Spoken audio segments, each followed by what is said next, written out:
বাংলাদেশের ওডিআই টিমের মিডল অর্ডারের অবস্থাটা বেশি ভালো নয়। যার কারণে মুশফিকুর রহিমকে আবার রিকোয়েস্ট করা হয়েছিল তিনি যেন ওডিআইতে ব্যাক করেন। কিন্তু তিনি হাম্বললি না করে দিয়েছেন, তিনি আর ওডিআইতে ব্যাক করতেছে না।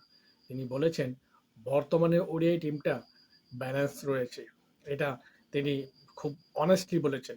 আমি নিজে ব্যক্তিগতভাবে চাইছিলাম মুশফিকুর রহিম অন্তত বিশ্বকাপের পর্যন্ত মানে বিশ্বকাপ পর্যন্ত ওডিআই টিমে তিনি খেলুক। এটা আমি নিজেও চাইছিলাম।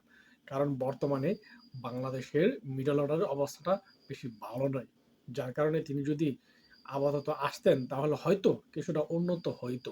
কিন্তু মুশফিকুর রহিম সাফ জানিয়ে দিয়েছেন তিনি আর ওডিআই টিমে ব্যাক করতেছেন না। ও ভাই সাব, এই শন টেট পাকিস্তানের বিপক্ষে একটি ওভার করেছিল এমসিজি গ্রাউন্ডে, মানে মেলবোর্ন ক্রিকেট গ্রাউন্ডে, যেখানে তিনি মানে সর্বনিম্ন স্লো ছিল একটি ওভার বা একটি বল, যেটা ছিল 150 এবং সর্বোচ্চ ছিল 160 প্লাস।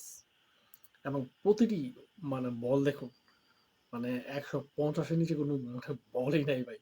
মানে কি একটা আগুন জ্বলা মানে বোলিং করছে। এটা ছিল ক্রিকেট ইতিহাসে সবচেয়ে ভয়ঙ্কর একটি ওভার। এমন বোলিং কেউ করতে পারে না, মানে এমন গতিতে। এই সেই দানব যে কিনা বর্তমানে বাংলাদেশের বোলিং কোচ।